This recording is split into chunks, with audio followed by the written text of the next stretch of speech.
పసుపు కుంకుమలు మన హిందూ సంప్రదాయంలో చాలా ప్రత్యేకమైనవి. భర్త ఆరోగ్యంగా సంతోషంగా ఉండాలని మహిళలు వీటితో ఎన్నో రకాల పూజలు చేస్తూ ఉంటారు. అయితే తామరాకు మీద ఇలా చేస్తే భర్త ఆరోగ్యంతో పాటు సంపద కూడా పెరుగుతుంది. మరి తామరాకులతో ఏం చేయాలి అనేది ఇప్పుడు తెలుసుకుందాం. లక్ష్మీదేవి యొక్క అనుగ్రహంతో భర్త ఆరోగ్యంగా ఉండాలి అంటే పూజ గదిలో బియ్యం పెట్టి దానిపై 8 చుక్కలతో ముగ్గు వేసి దానిపైన తామరాకు పెట్టాలి.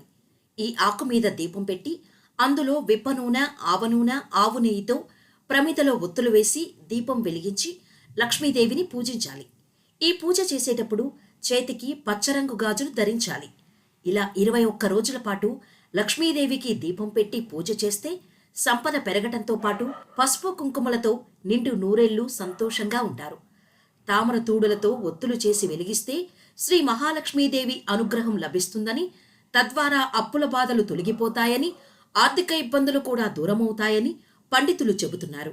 ఇంకా పన్నీటిలో అద్ది నేతితో దీపారాధన చేయటం వల్ల శ్రీ మహాలక్ష్మీదేవి అనుగ్రహం కలుగుతుంది.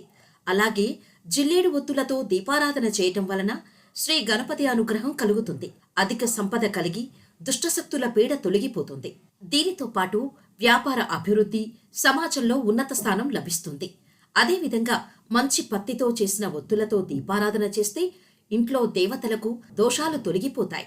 అరటి, నార ఒత్తులతో దీపారాధన చేస్తే ఆ ఇంట్లో మంచి సంతానం కలుగుతుంది. పసుపు రంగు బట్టలతో దీపారాధన చేయటం వలన జఠర ఉదర వ్యాధులు, కామన్ల రోగం తగ్గుతాయి. కుంకుమ నీటిలో తడిపిన బట్టలతో చేసిన ఒత్తులతో దీపారాధన చేస్తే వైవాహిక చింతలు తొలగిపోతాయని, ఇంటిపై మాంత్రిక శక్తులు ఏమీ పనిచేయవని పండితులు చెబుతున్నారు.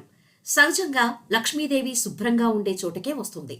ఇల్లు శుభ్రంగా, అలాగే మనసు పరిశుభ్రంగా ఉండాలి. ముఖ్యంగా ఆడవారు ఇంట్లో అస్సలు రోదించకూడదు. వంటగది కూడా చాలా శుభ్రంగా ఉండాలి. ఎంగిలి కంచాలు లాంటివి రాత్రిపూట అలాగే వదిలివేయకూడదు. ఇంట్లో ఎక్కువసేపు నిద్రపోవటం, ముఖ్యంగా సంధ్యావేళ నిద్రపోవటం లాంటివి చేయకూడదు. అంతేకాకుండా నిత్య దీపారాధన కూడా చేయాలి. తాబేలు ప్రతిమ ఒక చిన్న ప్లేటులో ఉంచి నీరు పోసి ఈశాన్య భాగాన పెట్టడం, తామర ఒత్తులతో దీపారాధన చేయటం వంటి వాటి వలన దరిద్రం మన దరి చేరదు. తామర ఒత్తులతో ఆరుబయట గుమ్మానికి ఇరువైపులా దీపారాధన చేయాలి. నువ్వుల నూనెతో దీపారాధన చేసి పడమర దిక్కున కూడా ఉంచవచ్చు. ఈ దీపారాధన అసుర సంధ్యవేళ చేయాలి. తామర ఒత్తులతో దీపాలు వెలిగించాలి. సన్నని ఒత్తులు 13 తీసుకొని వాటిని ఒకే ఒత్తిలాగా పేని 8 ఒత్తులు చేసుకోవాలి. అంటే మొత్తం 13x8 ఒత్తులు ఉండాలన్నమాట. ఇప్పుడు ఒక్కో ఒత్తును తీసుకొని 2 చివర్లు కలపండి. అంటే 0లాగా చేయాలి. ఇలా మిగతా 7 ఒత్తులను కూడా అలాగే చేసి పద్మంలాగా చేసుకోవాలి. ఇప్పుడు పద్మంలాగా తయారవుతుంది. ఇది ఒక 2 చేసుకుని 2 ప్రమిదల్లో దీపారాధన చేసుకోవాలి. ఇలా చేయటం వలన ఇంటికి ఐశ్వర్య ప్రాప్తి కలుగుతుంది. ఆర్థిక ఇబ్బందులు తొలగిపోతాయి. అప్పుల బాధలు తీరిపోతాయి.